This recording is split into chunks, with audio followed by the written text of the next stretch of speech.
Hey guys, thanks for joining me for another video.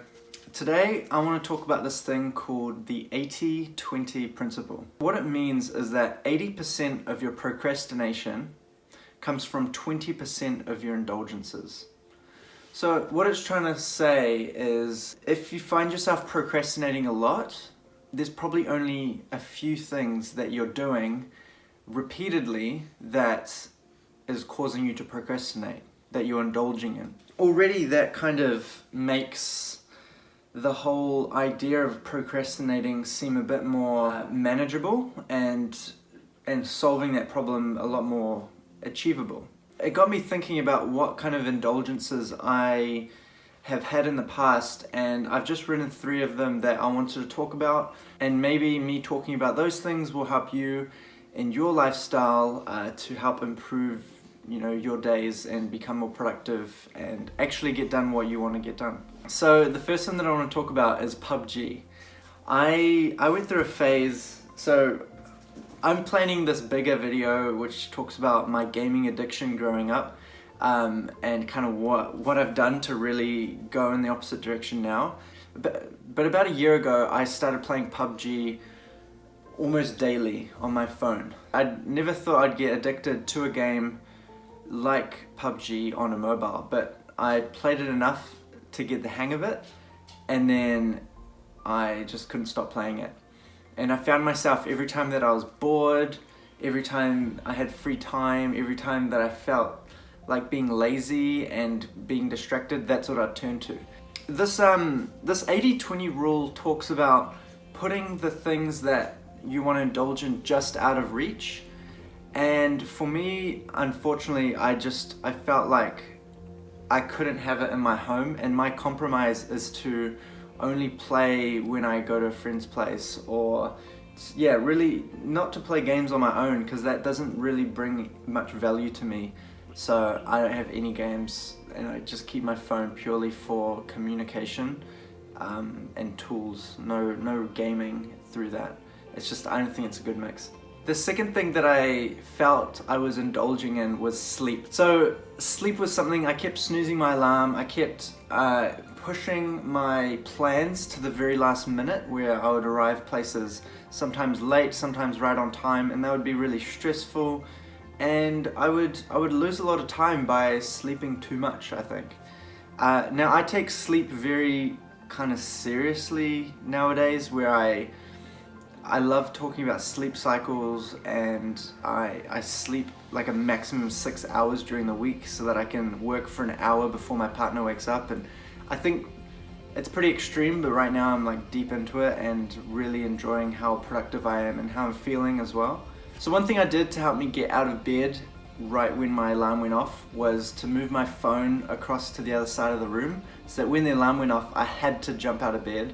It's a bit harder to get back into bed when you've gotten up, rather than just reaching over and still being warm and cozy when you turn your alarm off. The second thing was, I think I saw this in a Matt Diavella video, is to move your phone away somewhere else and have a glass of water next to your bed, which you drink as soon as you turn your alarm off. And apparently that just kind of wakes your body up, makes your body start to move, makes you need to go to the bathroom. And I did try that for a bit. I haven't done that recently, but I did try that for a bit and that worked as well, so maybe you want to try that. And this last thing, which I think has been a huge help, is my partner and I got a dog at the beginning of the year, and I must say we've gotten into a habit of me taking her out as soon as I get up, and now it's gotten to the point that as soon as it gets to the time that I usually get up, she starts scratching at the door, so she's kind of become my alarm now. And that's been great because she gets me outside so that she can go to the bathroom, and that wakes me up. That just walking around the block in the crisp morning is the perfect way to just feel awake, come back, have a cup of tea, and then get on with the work that I wanted to do. Obviously you're not just going to go get a dog to combat your procrastination, but I just want to let you guys know that it really helped me, and my whole lifestyle's changed really.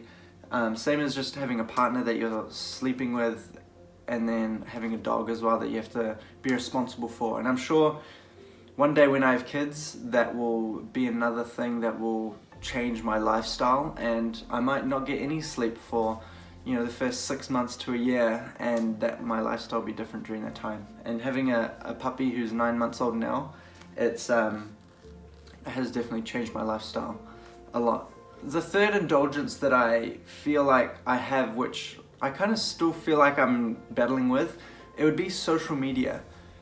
And I think this is a big one for a lot of people nowadays, where it's so easy to just flick up your phone, get lost in the feed, get lost in a rabbit hole of videos, or look at little notifications that just bring you back into the app and then taking you through these conversations that don't bring any value to you.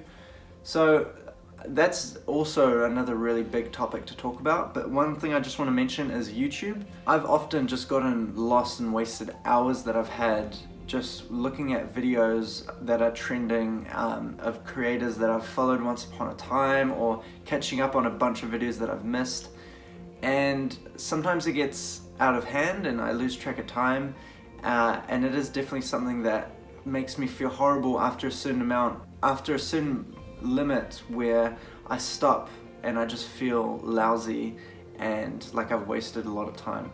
So what I've started to do when it comes to my addiction to YouTube and to procrastinate through YouTube is I open it up, see what's on my home feed, and I open in a new tab probably like 5 to 10 videos that I want to watch, and that's from whatever creator I see on the feed at the moment. It could be something educational, it could be something entertaining, it could be something I don't know, whatever it is that piques my interest, that I want to consume.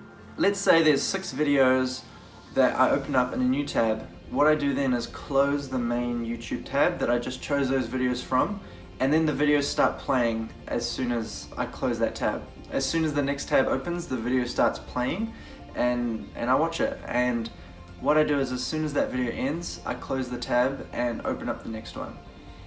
And what happens is I've stopped myself from going back to the home feed after watching these videos, and instead I just close the tabs, so that once the tabs are closed, there isn't anything else that's grabbing my attention. And that's a good way of just putting a cap on what you're wanting to watch and controlling yourself. It's a great way to not be pulled into like another area of YouTube that has a whole bunch of videos that you don't need to watch right now. I'm sure there's a million things that you could rather be doing than going through that rabbit hole on YouTube, and I've done that thousands of times, especially when I was younger in school. After school I'd do that for hours, until the early hours of the morning, and even now that I'm an adult and I'm working during the week and I have a lot on my plate, I still find myself getting distracted in those areas. So that's what I do to not get lost in YouTube. There's not enough time in our lives to consume everything that's happening, and it's just good to just put a cut on it. So yeah, those are just a few of the things that I've found myself procrastinating with, and some of the things that I've done to help me not. I just want to thank Chris Jordan, who's a friend of mine. He sent me this article that mentioned this rule, and it was an article with some really valuable information, so I'm going to link it below if you guys want to check it out. I'm also going to link Chris's channel below because he's almost at 1,000 subscribers, and together we've really been helping each other create content regularly on YouTube, and just kind of pursue those things that we really want to do. So yeah, I just want to give him some love. Thanks for watching. Procrastination means keeping the thing that you want to do to the very last minute. All the things that you really want to do that you're procrastinating, you're doing with things that are a lot easier and feel better right now. And I just want you to think about what it is that you really want to do, because I think if we make it too complicated, we'll get lost and it will be easier for us to get distracted. So I think having a real clear and simple goal that just evokes the passion that you feel, and just finding a way to make it super clear to yourself what it is that you're passionate about, I think that's really important. So yeah, that's my little video on the 80-20 rule. Thanks for watching, appreciate you guys, and I'll catch you in the next one. Alright, peace. Alright, take care. Alright, see ya. See you guys in the next one.